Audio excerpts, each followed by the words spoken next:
This episode was brought to you by Slate Black Industries. For M-LOK grips and accessories, visit slateBlackIndustries.com. Pretty simple. This is basically a handheld recoilless rocket launcher.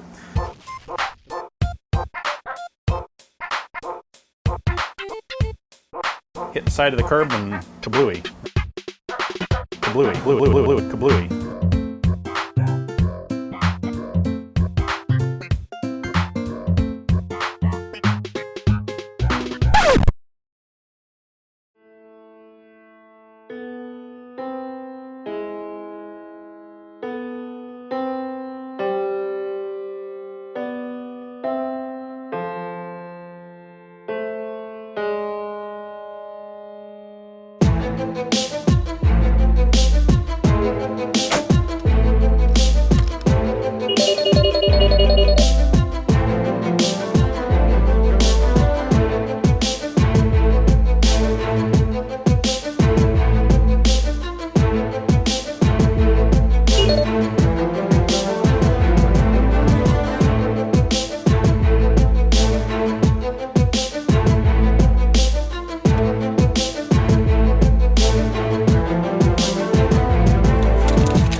It was designed for a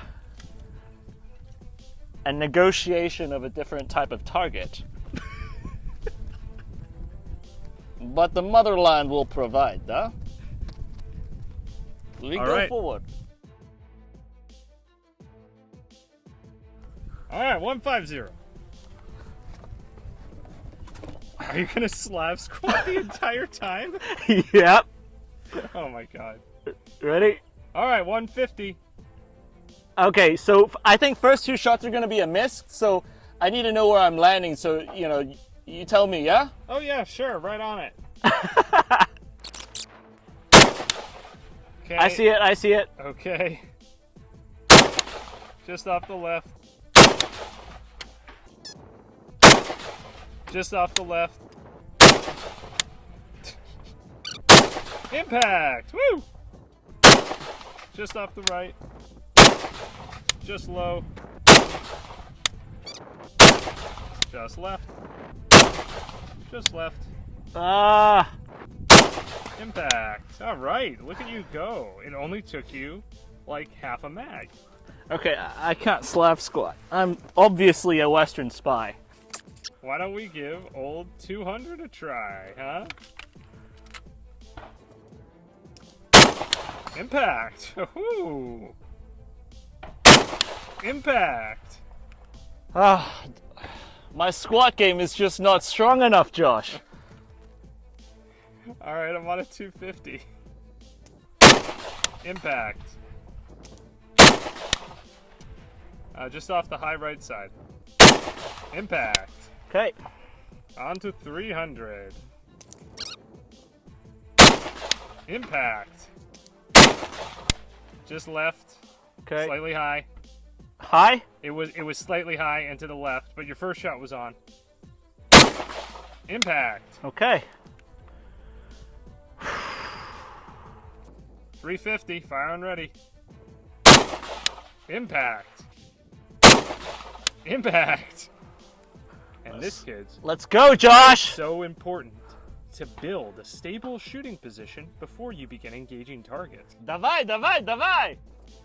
400. Just left.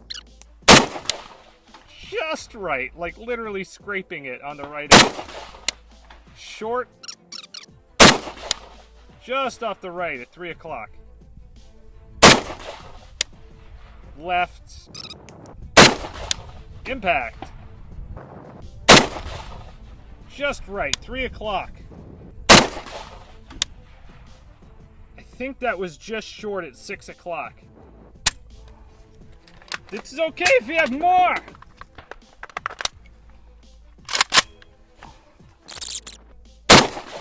There it is. Okay. All right, we're on at 450. Hit. I was off. I saw a splash way left, but I don't know. Just go ahead and send one more. Impact. Okay. Dude. What? 500. Impact. Impact. Boom. Direct hit. Impact. Woo! Aha! Aha! The motherland provides yet again. Maybe you shouldn't have been a doofus and tried to slab squat the first ones, and you would have actually put up a really good score. Yeah, honestly, I think that slab squat killed it in the very beginning. Yep.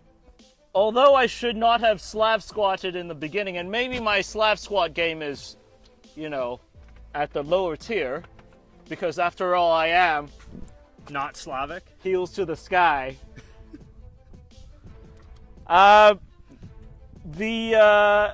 didn't have the stability initially, so I wasn't able to pin it as easily to get a stable platform. Yeah. I think that was my main issue.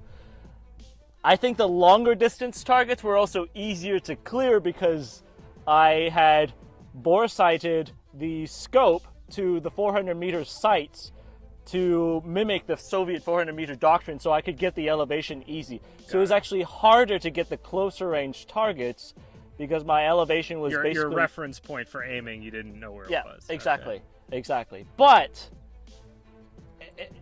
it's not impossible. Yeah.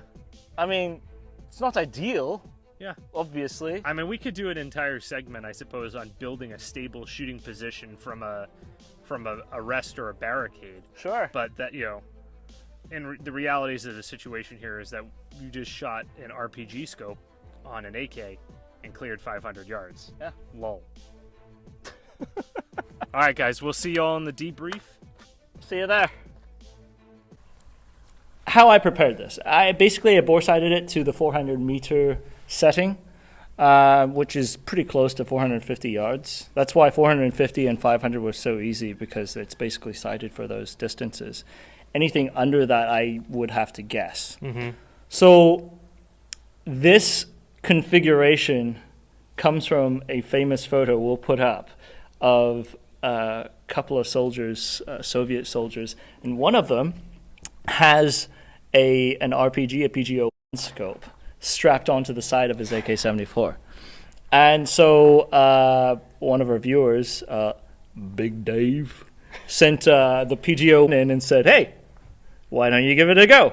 And Josh goes like, "This is all you, baby." And so stubbornly, we made it, well, great success. So I don't know. There's just not a lot of information behind Soviet soldiers using it in Afghanistan. But this comes from that origination of that one particular photo. Yeah. So my theory, and this is my theory, we saw, first of all, don't Slav squat if you actually want to hit your target, because it's an unstable platform. Second of all, second thing that we learned is this is actually viable at hitting the 400 meter and 450 meter-ish type of targets. Yeah. However, it was actually more difficult for me to hit close range targets, which I think would have been easy for me to hit with the iron Yeah, sights. so in other words, just have gone to the iron sights, use those for out to, say, 250, 300, Yes. and then switch over to this for shooting at further distances. Now, so another aspect, look through with the iron sights. Your left eye sort of lands to where already. you can observe Yep. with the with the optic. Especially if I'm just kind of like generally like heads up, Yeah. like I'm kind of able to see through the optic, especially if I lose the hat. Yeah, so the other theory is that the Soviet soldiers were using these to observe their hits with iron sights. That's actually really, really smart. Yeah, which I mean, obviously I didn't do because I know I could hit with the iron sights, no issue. I had you observing. The whole point today was to figure out how well just purely using the PGO scope would do. Yeah. But I think a better way of employing it is to zero it at 400 meters. Yep. Use this as an observation device for closer range targets. So 100 meters all the way to 350 meters. Use iron sights. If you want to use your battle sights, you could sort of spot the the impacts, because then you could observe for yourself and adjust. Right. And today, using standard 7.6 ammo, using an Izhmash Kalash 74, Yep. cleared 500 with the most ridiculous looking setup ever. Yeah. Okay, so you just did a pretty decent job of actually outlining some practical purposes of why this might be a thing that was done. Those are theories. No. But I think that you've outlined practical applications of them. With that said, with the supply chain, with your supply chain being not Soviet era Afghanistan, would you ever be doing this versus putting any sort of better modern optic on there? I mean, I would probably use one of those 2x prism optics Right. from PA, but Yeah. I mean, because those are actually pretty good, say, just like a combat, 400 meter and Right. in optic. Yep. But I mean, no, I wouldn't use this in a practical sense. Got him. I got him. My work here is done. I mean, you've probably never shot an RPG, right? A rocket propelled grenade? Henry, I've not. Have you shot a... Rockets perform differently from projectiles, Sure. i.e. if you're shooting in wind, right? Let's say the wind is cutting this way. Okay. With a rifle, you would aim Yes. to the left Yep. because you're trying to arc your projectile into Right. the target. Yep. With a rocket, it's different because you would actually aim in the direction of the wind. And that thing, as the rocket flies out of the tube, it's still propelling itself. A projectile is not propelling itself anymore. Every ounce of energy that launches a projectile out yes. has It's done been as soon expended. as it leaves the barrel. Right. Right. So Yep. so you have to arc it in order for it to hit. Okay. A rocket is different because the wind pushes on the fins of the rockets Ah, interesting. and it's still propelling itself. So if the wind is pushing this way and you aim towards your left, You're gonna go further left. the wind is going to push the fins of the rockets and it's still going to propel itself. So you aim into the direction of the wind. That's pretty wild. As and far as RPG counterintuitive. and rocket type of items. So the U.S. military, I don't know what the Soviets do, but we have trainer rockets, and I think it's kind of stupid, quite frankly, because they shoot like a 9mm tracer out of them, and it doesn't perform the same way as a rocket. Oh, an actual live would do, rocket. yeah. Interesting. But that's the thing. The RPG Skope, you would also, if you look through it, you see a pair of double lines. Yep. I think that's 150 meters. At that point, the double lines are to designate that your hit ratio decreases by 50% onto the target. And by the way, your target is an M60 tank. So it's not a normal scope, as you would imagine. It's designed for a projectile that flies into the wind. It's designed for that particular rocket to hit a vehicle the size of a shipping container. The elevation adjustment is from the bottom, and the windage adjustment is still to the side. So yeah, it's not designed for a Kalashnikov, but can it be used on one? Well, apparently, yes. Apparently, yes. So, if you ever find yourself in a situation where you need optical capability for your Kalashnikov that has a side rail, and you also are in possession of an RPG-7 optic, Mazel tov, you you have go. yourself a solution. You're a certified Soviet sniper. well, good run with this. I actually was surprised that you were able to clear it. I was even more surprised the groove that you sort of found as you were going out. Yeah, it was fun. know, This it was was really good. one of the stranger combinations that I had a lot of fun. Cool. All right. Good run.